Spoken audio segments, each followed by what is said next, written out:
Canada is a G7 member and has the 9th largest GDP in the world. Don't forget to apologize in the comments if you're a Canadian watching this video. The Commonwealth Nation of Canada was founded on the tenets of peace, order, and good government. Some claim it has a small lean toward the need for the greater good while recognizing modest restraints on personal freedom. Canada, however, is not a socialist nation. It is a capitalist economy built on capital accumulation, wealth creation based on the wage-labor relationship between owners and workers, and the means of production through primarily privately owned firms that produce profits for their owners. Yes, the nation has a well-developed social safety net. However, a lot of people don't realize that having welfare programs does not automatically turn a nation socialist. You could refer to it as a mixed market economy, but that combination is made up of capitalism and little governmental interference rather than a blend of capitalism and socialism. Like many other industrialized countries, Canada underwent a process of changing from an economy based on raw materials to one focused on manufacturing and then back to an economy based on services. The Canadian economy, which is among the top 10 on the Economic Freedom Index, resembles the Australian economy in some ways. Canada has geese, whereas Australia experiences magpie attacks. Let's return to the parallels in economics only. Both economies have developed into prosperous, industrialized nations with housing bubbles and a significant reliance on global commerce and commodities prices. Both countries depend excessively on only one trading partner. In the case of Australia, it's China, and in the case of Canada, it's the United States. Both nations are working to diversify their economies, and both have pushed for increased immigration to stimulate the economy. The breeding rate, or should we say fertility rate, in Canada is one of the lowest. Below replacement levels, this rate is. On the other side, the population is getting older. Canada is not Japan and is not even like Germany or Italy when it comes to an aging population, but with 17% of the population over 65, it is not far behind. The problem is further complicated by the combined median age, which is about 42 years old. Let's combine everything. Increasingly, many seniors are utilizing social and other services without making a contribution to the economy. A tiny working age population covering all of this, a low birth rate among youngsters who might eventually enter the workforce. All of this encourages the nation to adopt more liberal immigration laws in an effort to increase the number of people of working age. Since the current populace is accustomed to receiving social service benefits, there are only so many taxes that can be levied against high earnings under the slogan "Tax the Rich." The core of the issue is the population issue. Increased immigration is more of an economic than a moral choice, and it has little to do with buzzwords like diversity, inclusion, or multiculturalism. The nation manages its immigration policy for Canada's economic interests rather than those of the immigrants. The nation wants you to breed as well as contribute to the economy. Nearly 8 million people in Canada, or more than 21% of the country's total population, are foreign-born. Immigrants put in a lot of effort, are frequently of working age, join the tax-paying community, rely less on social services, and may take on jobs that natives are less likely to take on. Due to the dearth of possibilities back home and other factors, the majority of them are also appreciative that the government allowed them to arrive. Additionally, their relative fertility rates are higher. Additionally, they bring foreign currency to improve cash flow. Rich immigrants bring foreign money into the country, but there is a drawback in that they can be one of the causes of the rise in real estate prices.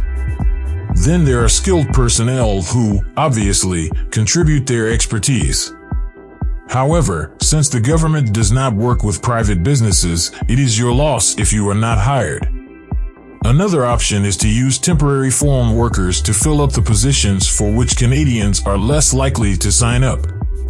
Last but not least, international students have access to some of the best universities in the world. However, overseas students are a major source of cash for Canadian colleges, bringing in billions of dollars annually. foreign students' tuition costs are substantially greater than those of local students. It is financially viable for Canada to allow the inflow of funds. Education is undoubtedly a successful industry. With the third highest natural resource value, $33 trillion, Canada is an energy giant. The third largest proven petroleum reserves are in this nation, which is also the fourth largest oil exporter globally, behind only Saskatchewan and Alberta. However, while having enormous oil reserves, it also imports oil for domestic use for a variety of reasons. Oil from Canada is allegedly extra heavy, making it more expensive to extract, refine, and ship. Depending on the pricing on the world market, the oil economy may expand or contract. Profitable when the price is high. Selling it in Canada is not profitable when the price is low. Any business can attest to this. You will go out of business if your rival sells a similar or superior product for less money. It causes Canada to favor importing oil from the US and Saudi Arabia. The absence of additional pipelines within the nation that may improve the supply of domestically produced oil is another debatable justification for importing oil. Because of all these causes, Canada is turning to alternative energy sources to meet its own energy needs rather than relying on those of other nations. Comparatively speaking, it is more about economy than environmental protection. Canada is made up of numerous smaller local economies. While some regions want to continue relying on oil, others desire an entirely green economy. Some viewpoints call for a well-phased transition that is gradual before being replaced by reliable and cost-effective alternative energy sources. But no one has a definitive response. The need to diversify the economy is another reason to stop being dependent on oil. The U.S. receives almost all of Canada's oil exports. According to the staple thesis, the economic, social, and political systems are all significantly impacted by Canada's export of natural resources to other advanced economies. The rates of settlement and federal-provincial conflicts are impacted by several sectors, such as oil, mining, forestry, and fisheries. While some believe the economy can still develop and diversify, others believe it could become forever dependent on being a resource hinterland. To put it another way, Canada is dependent on other nations for its staple resources and is linked to larger markets, making it less likely to pursue its own interests. According to the Economic Complexity Index, Canada is placed 36th, which indicates that its economy is less diversified among various sectors than the economies of the top-ranked nations.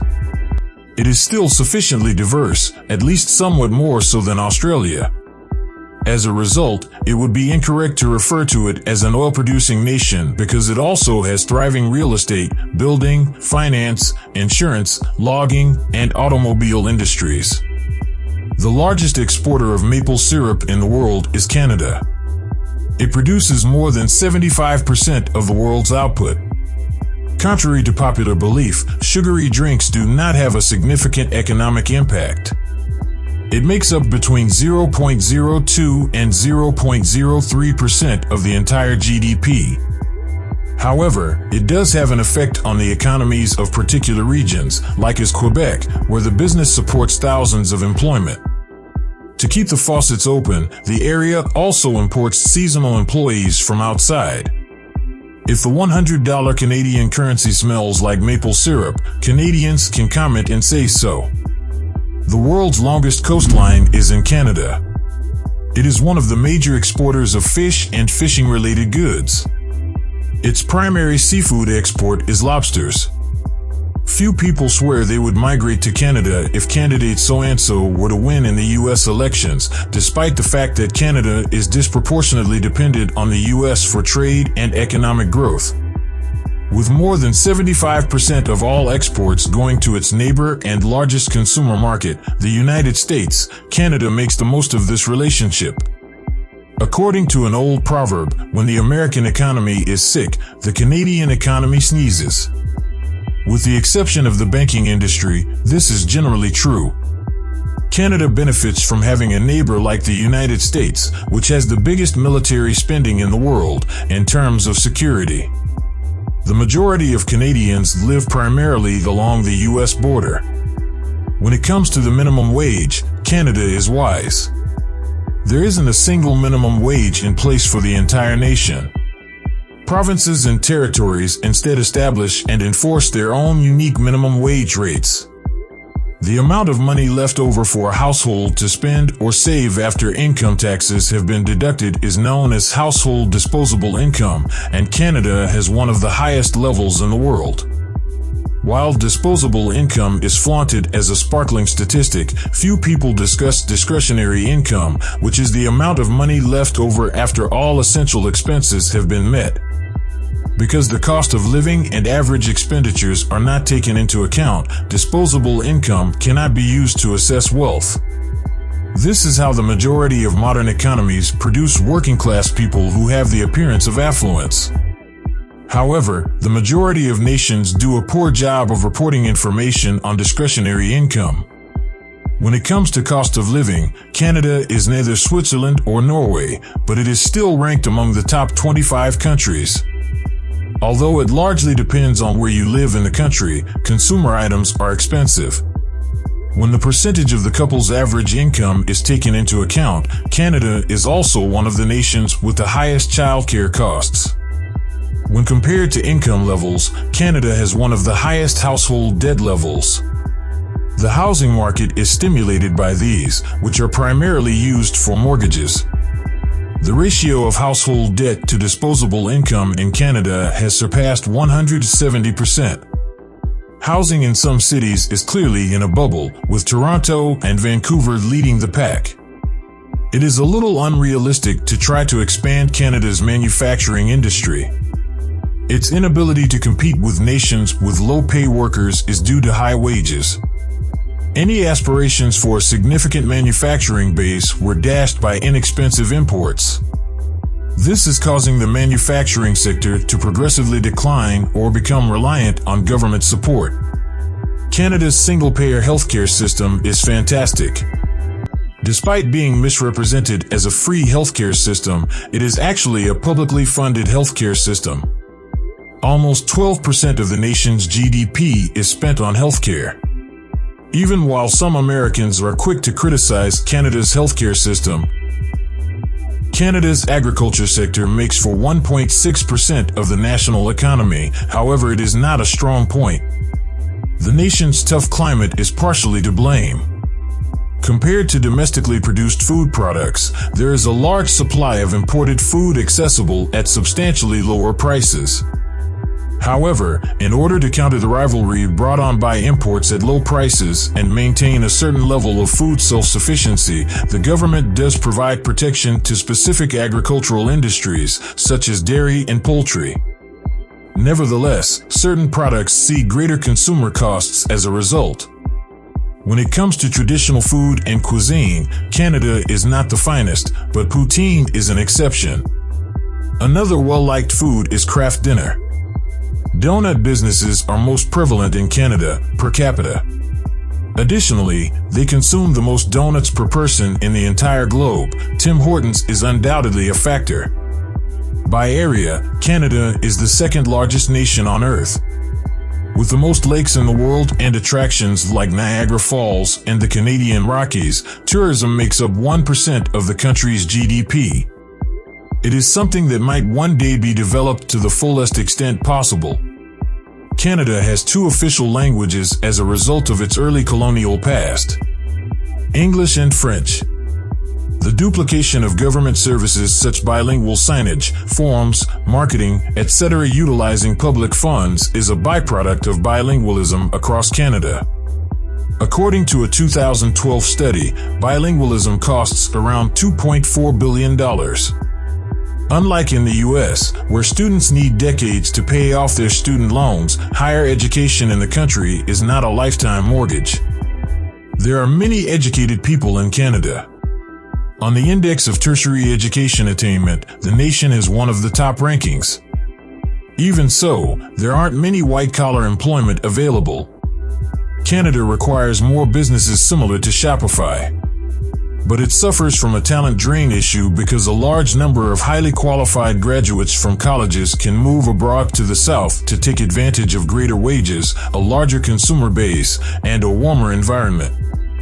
Leave natural resources out of it. The greatest resource of any nation is its citizens. Instead of lavishing more social benefits on its citizens, Canada has to invest in its people by encouraging an innovative and entrepreneurial culture. It must assist its population in moving away from a risk-averse mindset, so that they might control events rather than waiting for them to happen to them. Other than that, Canadian life is wonderful. We sincerely hope you liked the video. We'll do our best to respond to every comment posted in the section below. Please support the channel by liking, subscribing, and sharing.